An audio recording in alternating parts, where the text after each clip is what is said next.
हाँ, तो पिछली क्लास में आपने देखा था कि धारा 139 तक हो गया था।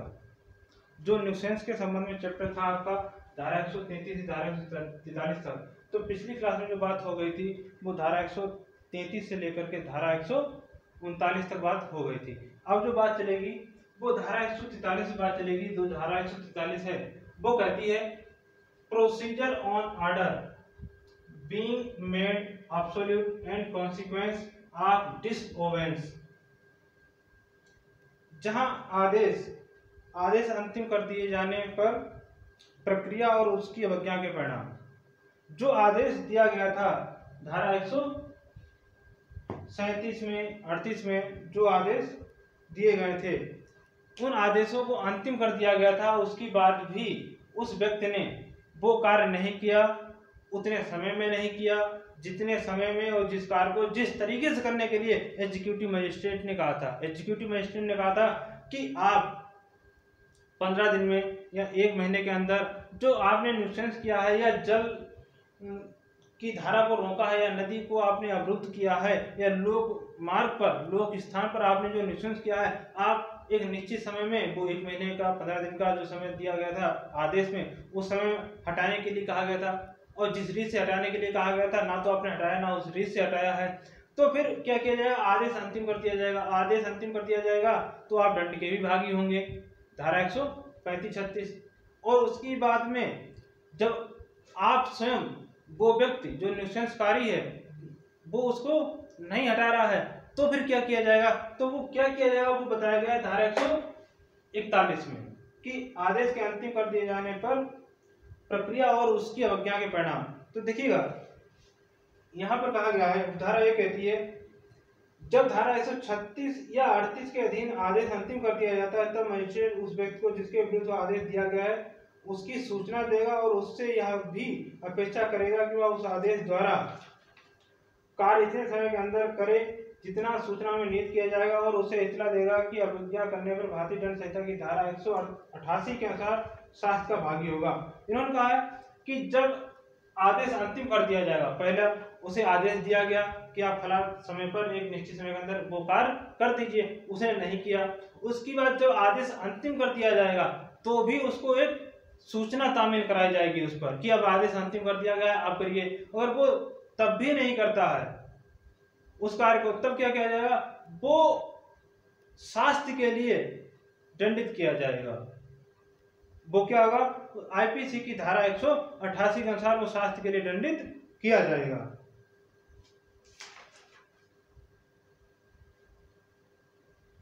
उपधारा 2 कहती है यदि ऐसा कार्य नियत समय के अंदर नहीं किया जाता है तो मजिस्ट्रेट उसे करा सकता है और उसके किए जाने में हुए खर्चों को किसी भवन, माल या अन्य संपत्ति के जो उसके दिखेगा। धारा 139 कहती है कि जब धारा 136 और धारा 138 के अधीन आदेश अंतिम कर दिया जाता है तो फिर आदेश अंतिम कर दिया गया, उसकी तामील भी, उसकी सूचना भी उस व्यक्ति को दी जाएगी कि आपने आदेश की अवज्ञा की है तो अब आप जो हैं एक शास्त्र के लिए भागी होंगे, लायबल होंगे। वो शास्त्र क्या होगी? वो आईपीसी की धारा 188 के अधीन लायबल होगा जाकर के। उसकी बाद वो व्यक्ति स्वयं वो कार्य करने से उसने क्या किया है? अवज्ञा कर दिया, उसने मना कर दिया, वो कर ही नहीं रहा है, तो उस कार्य को तो होना ही आवश्यक है, न्यूसेंस को हटाना आवश्यक है। तो ऐसी अवस्था में मजिस्ट्रेट उस निर्माण तंबू या अन्य न्यूसेंस को स्वयं हटवाएगा और उस न्यूसेंस को या निर्माण को या बिल्डिंग को या किसी जानवर को या जो भी जिस प्रकार का भी खतरा है, जिस प्रकार का भी न्यूसेंस है, मजिस्ट्रेट उसको स्वयं हटवाता है। और उस हटवाने पर जो खर्चा आएगा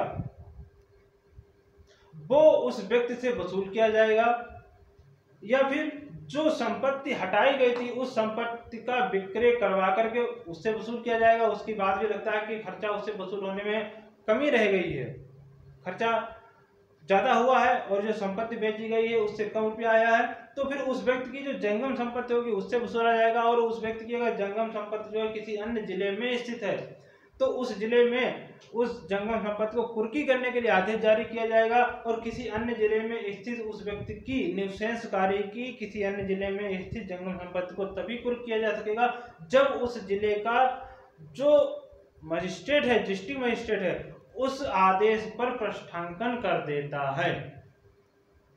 एक न्यूसेंसकारी है, उसकी जो जंगम संपत्ति है न्यूसेंस करने वाले ही जिले में उसकी है, तो फिर वो जिला मजिस्ट्रेट उसको क्या करेगा, कुर्क करा लेगा।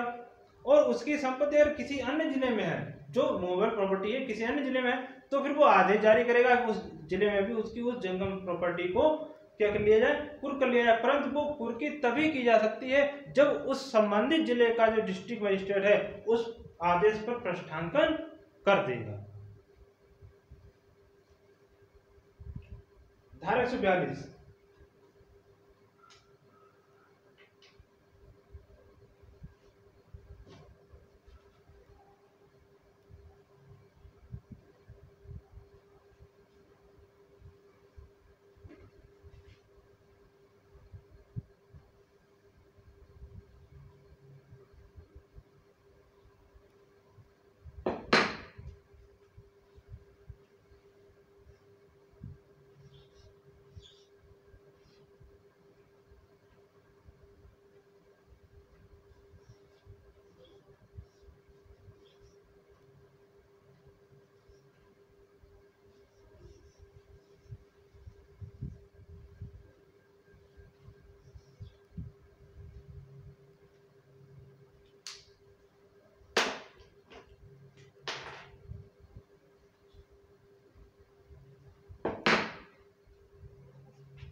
इंजंक्शन पेंडिंग इंक्वायरी, जांच के लंबित रहने तक इंक्वायरी का व्यादेश, जांच के लंबे रहने तक व्यादेश की बात की गई है धारा 142 में। देखिएगा इन्होंने कहा है उदाहरण, यदि धारा 133 के अधीन आदेश देने वाला मजिस्ट्रेट या संस्था है कि जनता को आसन्न खतरे या गंभीर किस्म की हानि का निवारण करने के लिए तुरंत उपाय किए जाने चाहिए, तो वह उस व्यक्ति को जिसके विरुद्ध आदेश दिया गया था व्यादेश देगा जैसा उस खतरे हानि को मामले का अवधान होने तक दूर या निवारित करने के लिए अपेक्षित है। तो इन्होंने धारा 142 के खंड उपधारा 1 में कहा है कि जिस व्यक्ति को धारा 133 के अधीन आदेश दिया गया था कि वो व्यक्ति एक निश्चित समय तक क्या करे, उस खतरे को, उस न्यूसेंस को हटाए, और वो व्यक्ति ऐसा नहीं करता है, और जो खतरा है वो जनता के लिए आसन्न है। उससे लगता है कि अगर इस न्यूसेंस को या इस खतरे को तुरंत नहीं हटवाया गया तो स्थिति क्या होगी, जाकर तो स्थिति ये होगी जनता का जन और धन दोनों की बहुत बड़ी नुकसान हो जाएगा।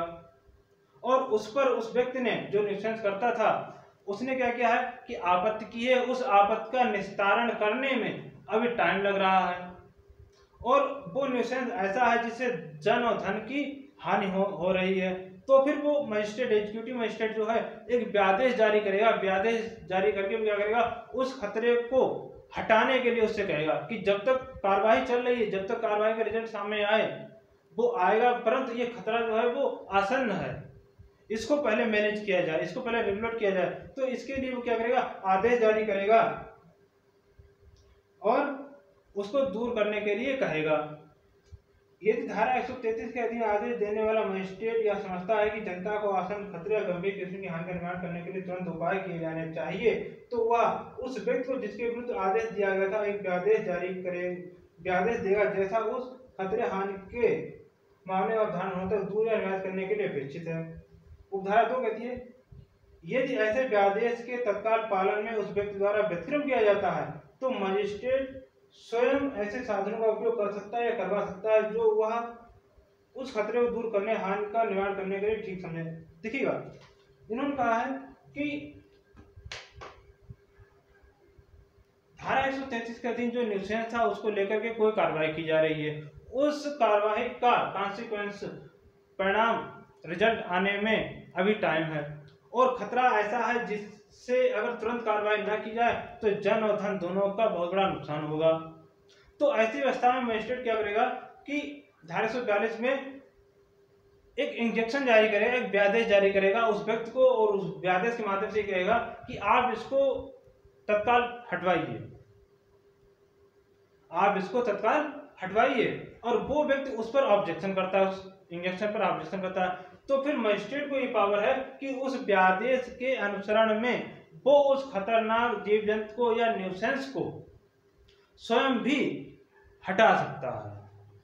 वो मजिस्ट्रेट, एग्जीक्यूटिव मजिस्ट्रेट जो है, इंजेक्शन जारी किया था, व्यादेश जारी किया था और कहा था कि आप इसको हटाइए, और वो व्यक्ति उसको नहीं हटाता है, उस पर आपत्ति करता है, ऑब्जेक्शन करता है, तो मजिस्ट्रेट को स्वयं ये पावर है कि उस इंजेक्शन के अनुसरण में वो उस खतरे को या न्यूसेंस को स्वयं भी हटा सकता है।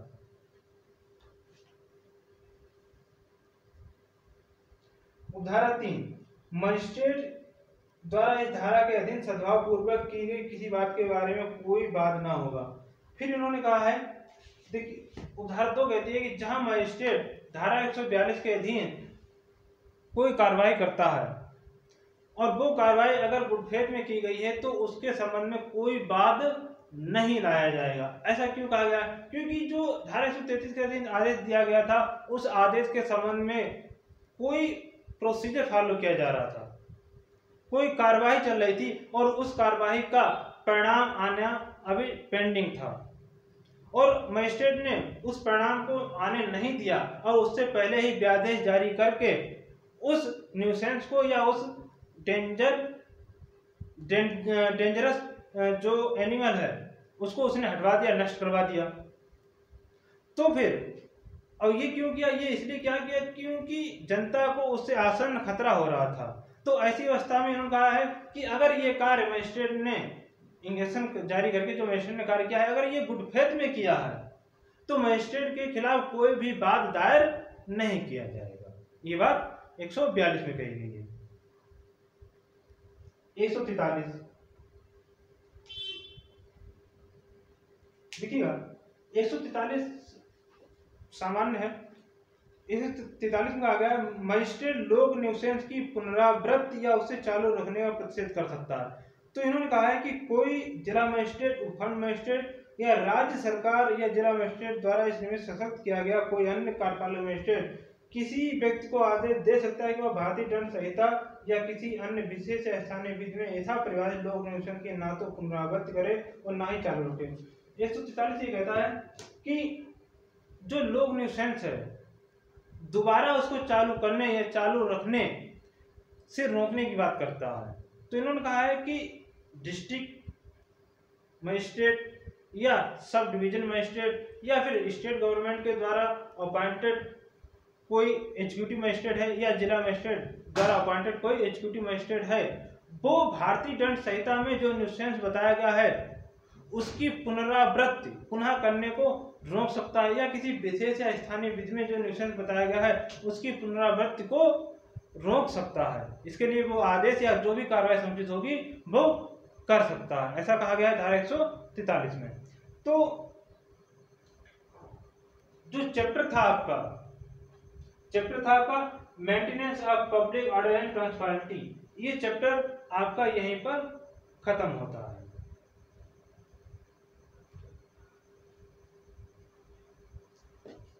इस संबंध में अगर कोई सुझाव हो या समझ में नहीं आया तो आप कमेंट करके बता सकते हैं।